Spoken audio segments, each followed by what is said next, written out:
Welcome to The Source, where we combine the headlines with in-depth conversations with the newsmakers themselves. Sitting in for Pinky Webb, I'm Ria Tanwat Cotrillo. Today on the program, after months of military buildup on its border with Ukraine, Russia has invaded its ex-Soviet neighbor with a multi-pronged attack.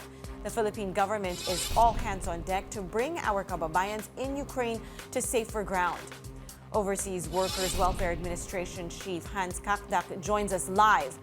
And as the CNN Philippines presidential and vice presidential debates are set to happen this weekend, what impact do analysts think will these have on candidate standings? Political science professor Aries Arugay and Contra Daya convener Professor Danilo Araw will join us later on in the program.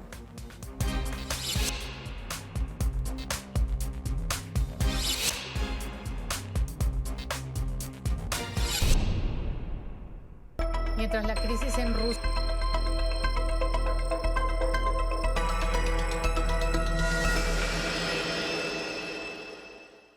Ukraine under attack as Russia launches an invasion of its sovereign neighbor.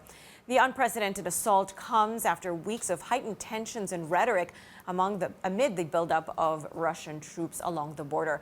Russian forces are advancing beyond the two Moscow-backed separatist regions in Donbas in the east, with troops reported in the southern port city of Odessa near Kiev, the country's capital. Multiple explosions are now reported across the country.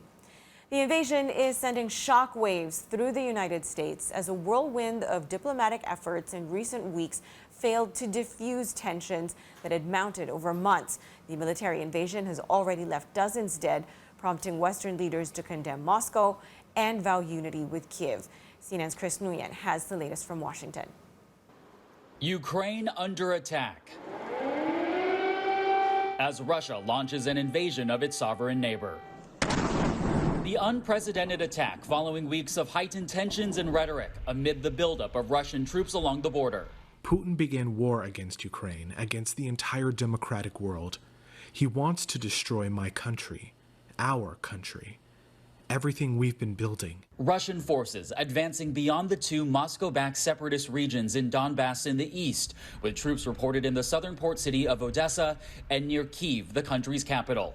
Multiple explosions now reported across the country. I have just passport documents and some money. Russian President Vladimir Putin claiming there are no plans to occupy Ukraine, with military actions meant only to protect the Russian-backed separatist regions.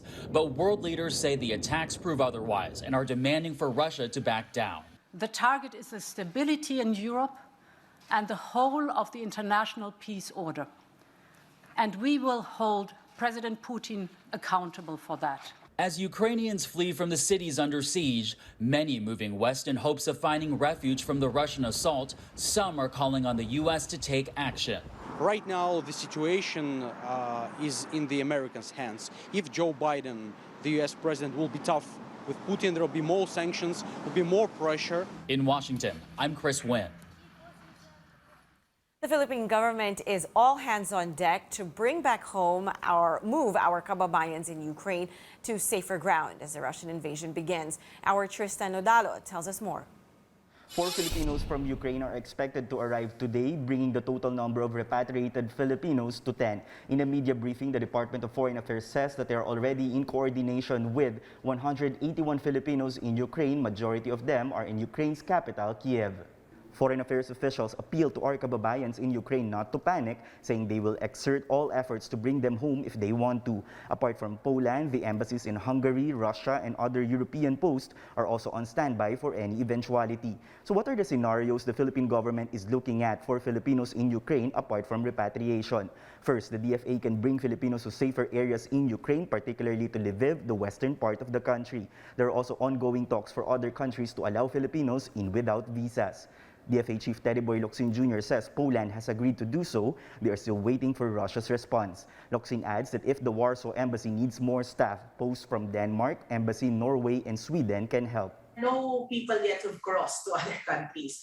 We have just repatriated 6 people last week, and we are hoping that we'll be able to repatriate another 4 tonight if circumstances allow. If our kababayans feel safer to go to Lviv, then we will make arrangements. But anybody who wants repatriation, we will use all available means to be able to bring them home. As to the evacuation efforts, we will use all means. If flying is still possible, we will fly them out of Ukraine and back to the Philippines. If not, then we will use land, or we can, and anything else that's possible. In a statement, Malacanang says the safety of Filipinos in Ukraine is President Rodrigo Duterte's main concern. The DFA has yet to raise the alert level in Ukraine, which will make the repatriation mandatory. Currently, Ukraine is under alert level 2, and only Foreign Affairs Secretary Teddy Boy Locsin Jr. can decide on whether or not there is a need to raise the country's alert level. Tristan Nodalo, CNN Philippines. We were supposed to interview OWWA Chief Cacdac, but unfortunately he was not able to come into the show today. So coming up, the CNN Philippines debates are happening this weekend. What impact do these face-offs have on our candidates? This is The Source on CNN Philippines. Please stay tuned. You're watching The Source on CNN Philippines. Going back to our story on Ukraine, which is under attack as Russia launches an invasion of its sovereign neighbor. Let's go straight to the source of this story. Overseas Workers Welfare Administration Chief Cacdac now joins us. Sir, thank you for being here. Tell us first, please, what is the situation of Filipinos in Ukraine? I understand that some were able to come home already. The DFA said that another batch is coming today. What can you tell us, sir? Okay, we've been asked by Secretary Bello to closely coordinate with the Department of Foreign Affairs. And the information we have at this stage is that the in-country relocation of overseas Filipino workers from Kiev to a safer place, safer ground, west toward the border of Poland, between Ukraine and Poland, is being undertaken.